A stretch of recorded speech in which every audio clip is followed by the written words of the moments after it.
Mas agora a gente fala sobre a guerra entre Israel e Hamas, que completa hoje 5 meses sem perspectivas de paz. A delegação do Hamas abandonou as negociações no Egito por uma trégua na faixa de Gaza. A gente chama então nosso correspondente Luca Bassani, que traz as últimas informações. O que efetivamente aconteceu, Luca? Boa noite, bem-vindo.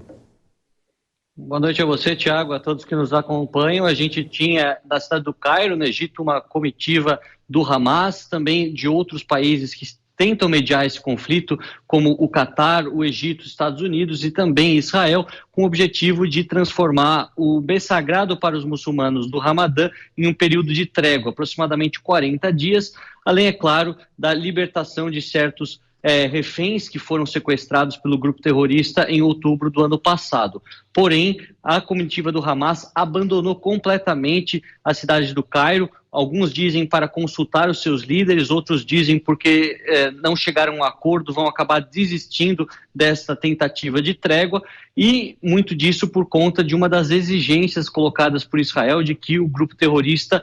os informasse de todos os nomes de possíveis reféns com vida neste momento, algo que os terroristas do Hamas alegam ser impossível de realizar nesse momento, já que não tem a noção de onde estão cada um desses reféns espalhados pelo território da faixa de Gaza. Ao mesmo tempo, o premier israelense Benjamin Netanyahu disse que dará continuidade à operação militar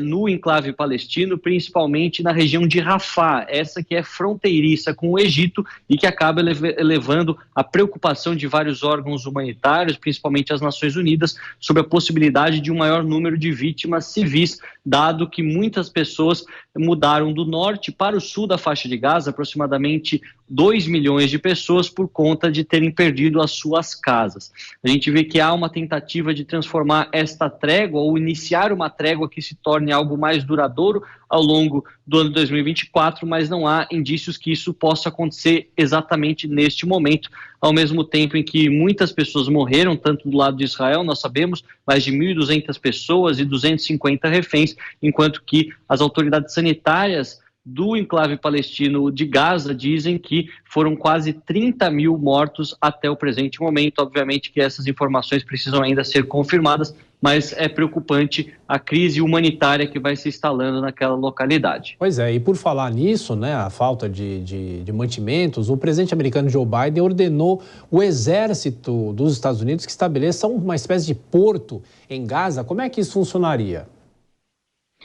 Olha, Tiago, dada a dificuldade de fazer com que a ajuda humanitária chegue pela via terrestre, seja pela fronteira com o Egito, seja pela própria fronteira de Gaza com Israel, a alternativa seria utilizar o mar Mediterrâneo e o estabelecimento de um porto temporário construído pelos Estados Unidos para fazer com que alimentos e outros mantimentos, principalmente remédios, possam chegar de forma mais rápida, mais efetiva à população civil que não tem acesso a esses bens tão essenciais. Biden indicou que o exército americano estaria por trás desta iniciativa, mas sem militares americanos propriamente dito entrando no território de Gaza, já que grande parte de todas as atividades seriam também terceirizadas com outros grupos humanitários que já atuam na região. A expectativa é que um anúncio um pouco mais detalhado dessa medida possa ser feito num pronunciamento à nação que o presidente americano fará nos próximos dias, algo que inclusive já tem o aval de Israel. O governo de Tel Aviv disse que não se oporia a essa medida e acha até seria positivo